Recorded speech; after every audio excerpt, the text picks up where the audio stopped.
এই ফিলিস্তিনের নির্যাতিত মুসলমানরাই আগামীর বিশ্বকে শাসন করবে। আমেরিকা বলে কোনো দেশ পৃথিবীতে থাকবে না, মানচিত্র থেকে আমেরিকা মুছে যাবে।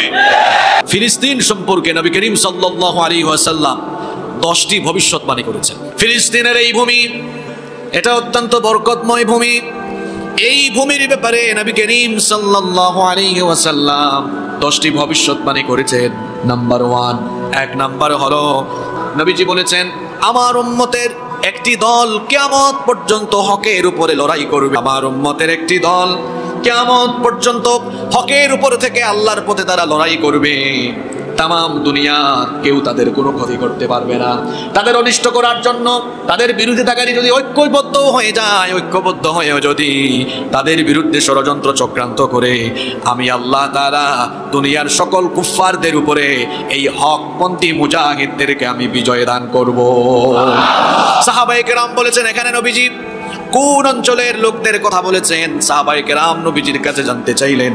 নবীজি বললেন, আখিরি জামানায় কিয়ামতের আগে শামের মধ্যে বসবাসরত আমার ইমানদার লোকেরা, আমার ইমানদার উম্মতেরা হকের উপর থেকে লড়াই করবে। তামাম দুনিয়ার কেউ যদি তাদেরকে সাহায্য নাও করে, একজন তাদেরকে সাহায্য করে বিজয় দিবেন, তিনি কি? সারা দুনিয়া তাদের বিরোধিতা করলেও কোনো অসুবিধা নাই, আল্লাহ তাআলা তাদেরকে মদদ দিয়ে তাদেরকে সহযোগিতা করবেন। আল্লাহু আকবার।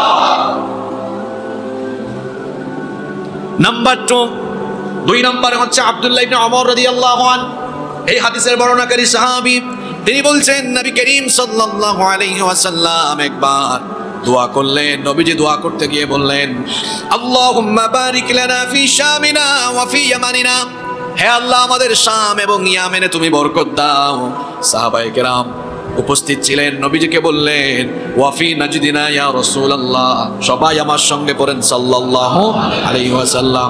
সাহাবায়ে কেরাম বললেন, ওগো আল্লাহর রাসূল, আপনি আমাদের নজদের জন্য দোয়া করেন। নবীজি সাহাবীদের কথায় কোনো কর্ণপাত করলেন না। নবীজি দ্বিতীয়বার আবার দোয়া করলেন, আল্লাহুম্মা বারিক লানা ফি শামিনা ওয়া ফি ইয়ামানিনা, হে আল্লাহ আমাদের শাম এবং আমাদের ইয়ামেনে বরকত দাও। সাহাবীরা দ্বিতীয়বার বললেন, ওয়াফি নাজদিনা ইয়া রাসূলুল্লাহ সাল্লাল্লাহু আলাইহি ওয়াসাল্লাম, আমাদের নজদের জন্য আপনি দোয়া করেন। নবীজি দ্বিতীয়বারও কোনো কর্ণপাত করলেন না। তৃতীয়বার আবার নবী দোয়া করলেন, আল্লাহুম্মা বারিক লানা ফি শামিনা ওয়া ফি ইয়ামানিনা, হে আল্লাহ আমাদের শাম এবং ইয়ামেনে তুমি বরকত দাও। সাহাবীরা তৃতীয়বারও বললেন, ওয়া ফি নাজদিনা, হে আল্লাহর নবী আপনি আমাদের নজদের জন্য দোয়া করেন। নবীজি বললেন, আমি শামের জন্য দোয়া করেছি, নজদের জন্য দোয়ার জন্য করলাম না। এর আগে বলি নজদ কোন অঞ্চলকে বলা হয়? মুহাদ্দিসিনে কেরাম হাদিসের ব্যাখ্যায় বলেছেন, নজদ দ্বারা এখানে দুটো অঞ্চল উদ্দেশ্য হতে পারে। 1 নম্বর ব্যাখ্যায় তারা বলেছেন ইরাকের নজদ। 2 নম্বর ব্যাখ্যায় কোন কোন মুহাদ্দিস বলেছেন সৌদি আরবের উঁচু অঞ্চল হিজাজকে বলা হয় নজদ। এই দুটো অঞ্চলের কোনো একটা। নবীজি নজদের জন্য দোয়া করলেন না। নবীজি বললেন তার কারণ হলো হুনাকা জালাজিল ওয়াল ফিতান ওয়া বিহা ইয়াতলু করনুশ শাইতান। নবীজি বললেন নজদের মধ্যে ভূমিকম্প হবে, কিয়ামতের আগে ফিতনা ছড়াবে, এমনকি শয়তানি কর্মকাণ্ড কিয়ামতের আগে সেখানে শুরু হবে। নবীজির ভবিষ্যৎবাণীর বাস্তবায়ন শুরু হয়েছে। দেখেন আজকের সৌদি আরবে নাইট ক্লাব চালু হয়েছে, আজকের সৌদি আরবে হালাল সিনেমা হল চালু হয়েছে, আজকের সৌদি আরবে অশ্লীলতা বেহায়াপনা শুরু হয়েছে। এগুলো কিয়ামতের আলামত। নবীজি শামবাসীর জন্য দোয়া করেছেন, কারণ শামের লোকেরা আল্লাহর পথে লড়াই করবে। নাম্বার 3 নম্বরে হচ্ছে নবীজি বলেছেন, আবু দাউদ শরীফে হাদিস বর্ণিত হয়েছে, নবীজি বলেছেন ইযা রাআইতাল খিলাফাতা কদ নাযালাতিল আরদাল মুকাদ্দাসা। নবীজি বললেন যখন তুমি দেখবে পবিত্র ভূমিতে খেলাফত অবতরণ করবে, অর্থাৎ পবিত্র ভূমিতে যখন খেলাফত প্রতিষ্ঠিত হবে তখন কিয়ামত হয়ে যাবে। এর মানে হলো আল্লাহর নবী বলেছেন যে শামের মুসলমান এখন মার খাচ্ছে, যে ফিলিস্তিনের মুসলমান এখন মার খাচ্ছে, ইমাম মাহদিকে আল্লাহ অচিরেই পাঠাবেন। আর ইমাম মাহদির হেডকোয়ার্টার হবে এই শাম অঞ্চল। এখান থেকেই গোটা পৃথিবী তিনি শাসন করবেন। খেলাফত বাংলাদেশে নয়, খেলাফত শাম অঞ্চলে প্রতিষ্ঠিত হবে। আজ পশ্চিমা সহ গোটা বিশ্বের কুফফার শক্তি, গোটা বিশ্বের কুফফার শক্তি ইসরায়েলের ইহুদিদেরকে সাপোর্ট করছে আর গাজাবাসীদের নিপীড়নে চুপ থাকছে। তামাম দুনিয়ার কুফফার শক্তি নবীজির ভবিষ্যৎবাণীকে যেন স্মরণ রাখে। এই ফিলিস্তিনের নির্যাতিত মুসলমানরাই আগামীর বিশ্বকে শাসন করবে। আমেরিকা বলে কোনো দেশ পৃথিবীতে থাকবে না, মানচিত্র থেকে আমেরিকা মুছে যাবে।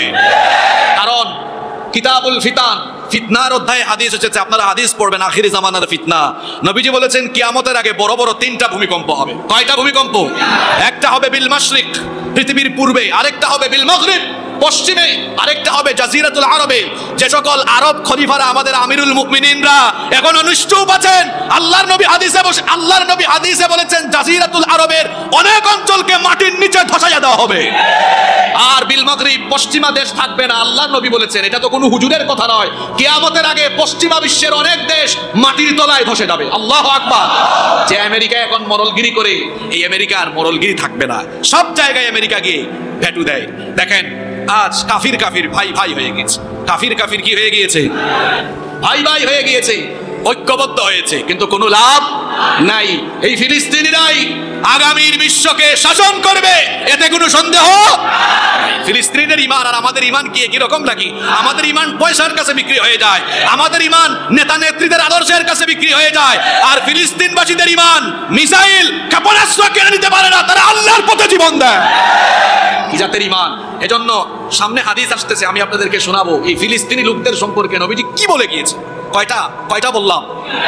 নাম্বার 4, 4 নাম্বার, আল্লাহর নবী বলেছেন ফিলিস্তিনের এই অঞ্চলকে আল্লাহর নবী ইসলামী বিশ্বের হৃৎপিণ্ড বলেছেন। হৃৎপিণ্ড বলেন তো আমাদের শরীরের সবচাইতে গুরুত্বপূর্ণ অংশ কোনটা? হৃৎপিণ্ড যদি ভালো থাকে গোটা শরীর ভালো থাকবে, হৃৎপিণ্ড যদি খারাপ হয়ে যায় পুরা শরীর খারাপ। আল্লাহর নবী ফিলিস্তিন সম্পর্কে, শাম অঞ্চল সম্পর্কে বলেছেন গোটা দুনিয়ার মুসলমানদের, ইসলামী বিশ্বের হৃৎপিণ্ড হলো এই শাম অঞ্চল, ফিলিস্তিন অঞ্চল। সুতরাং শরীরের মধ্যে হৃৎপিণ্ড খারাপ হয়ে গেলে যেমন অন্যান্য অঙ্গ প্রত্যঙ্গগুলোর উপর তার প্রভাব পড়ে, আল্লাহর নবী বলেছেন পৃথিবীতে যদি ওই পবিত্র অঞ্চলের মুসলমানরা নিপীড়িত হয়ে যায়, গোটা দুনিয়ার মুসলমানরা অটোমেটিক নিপীড়িত হয়ে যাবে। আর যদি হৃৎপিণ্ড নামক এই অঞ্চলে ইসলামের পতাকা সমুন্নত হয়ে যায়, তামাম দুনিয়ায় ইসলামের পতাকা সমুন্নত হয়ে যাবে। আজ আমাদের খলিফারা আর আমাদের মুসলিম বিশ্বের রাষ্ট্রপ্রধানরা যেরকম নীরবতা অবলম্বন করছেন, আপনারা বলবেন হুজুর নীরবতা কোথায়? তারা তো বিবৃতি দিয়েছেন। এটা হচ্ছে জনগণের কাছ থেকে লজ্জা থেকে বাঁচার একটা কৌশল। লজ্জা থেকে বাঁচার একটা কৌশল। দেখেন না, কেউ মিডিয়ার সামনে ফিলিস্তিনের পক্ষে বক্তব্য দেয়, আবার নিজের দেশের নৌবাহিনীকে জাতিসংঘের শান্তিরক্ষী মিশনেও পাঠায়া দেয়। এটার নাম জাতিসংঘ না, এটা মুসলিম জাতি নিধন সংঘ। কারণ এরা জাতিসংঘের নাম দিয়ে সবসময় মুসলিম নিধনের পক্ষে কাজ করেছে।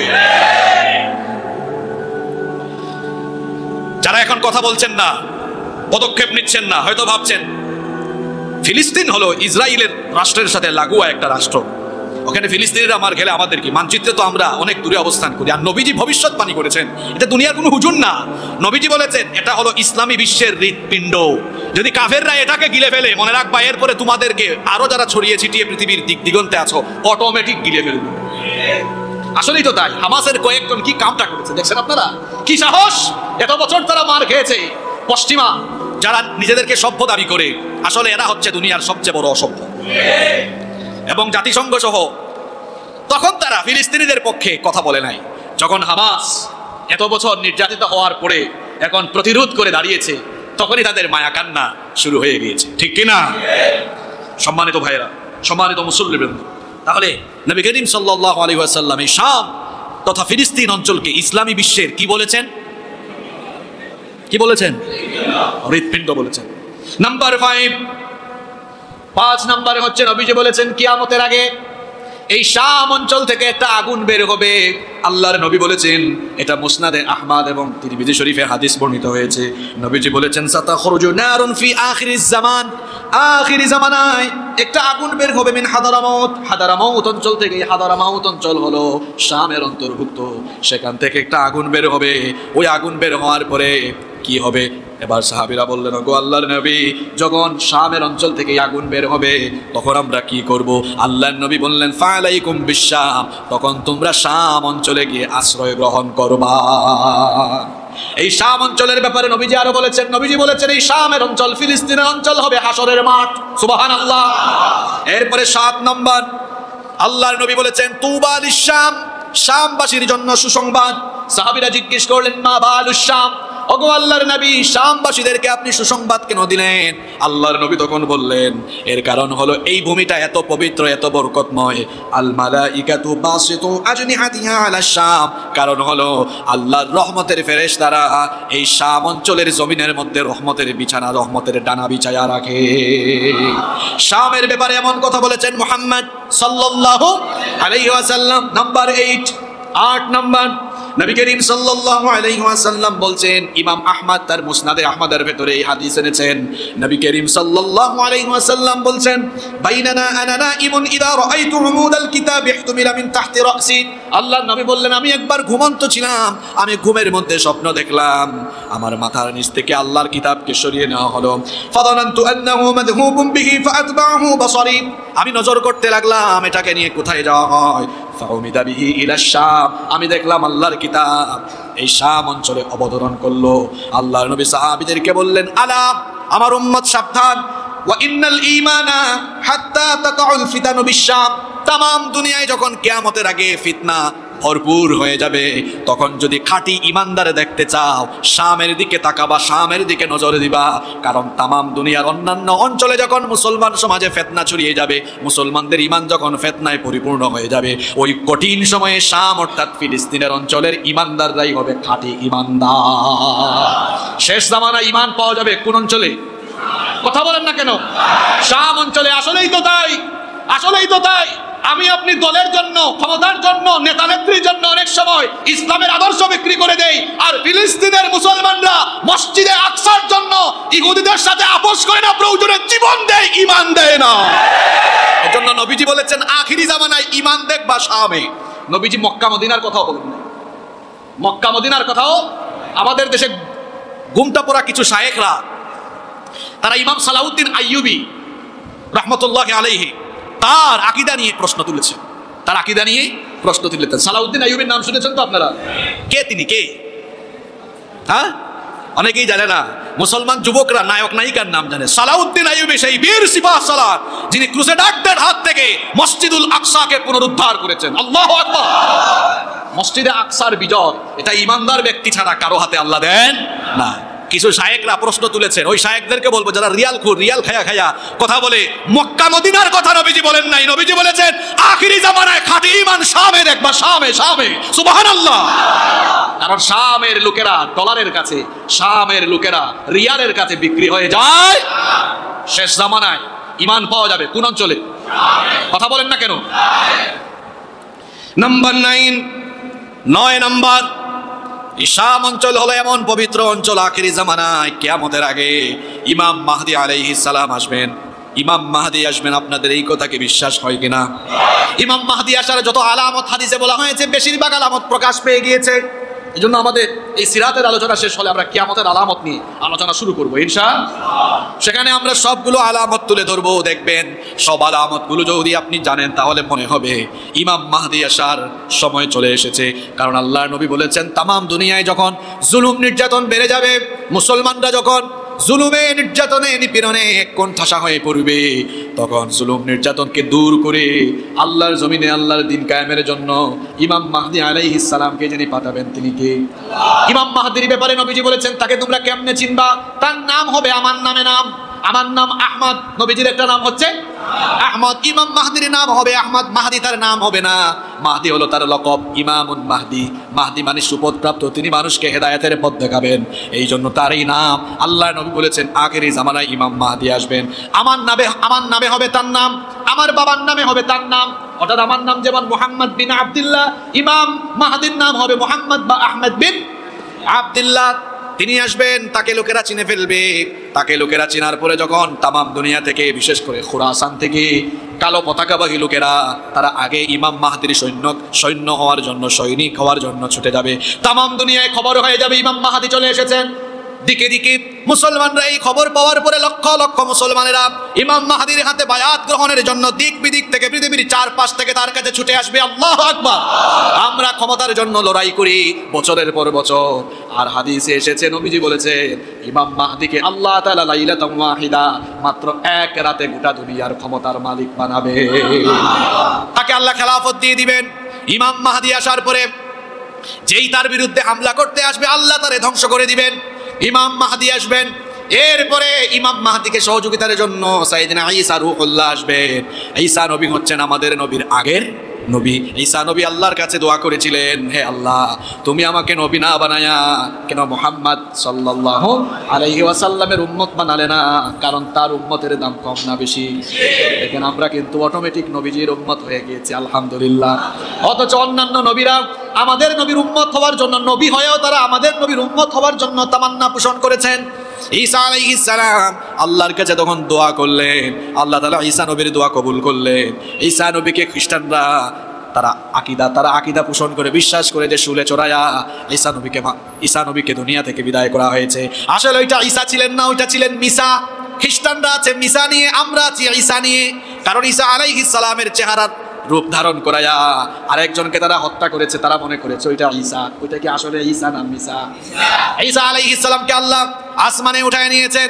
ঈসা নবীর দোয়া আল্লাহ কবুল করেছেন। এই জন্য আখিরি জামানায় ঈসা নবীকে আল্লাহ তাআলা আমাদের নবীর উম্মত বানায়া পাঠাবেন দাজ্জালের হত্যার জন্য, সুবহানাল্লাহ।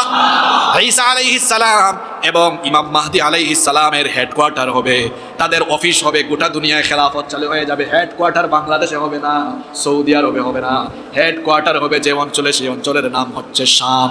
সেই অঞ্চলের নাম হবে শাম। ইমাম মাহদি আলাইহিস সালামের ইমামতিতে ফজরের নামাজ শুরু হয়ে যাবে।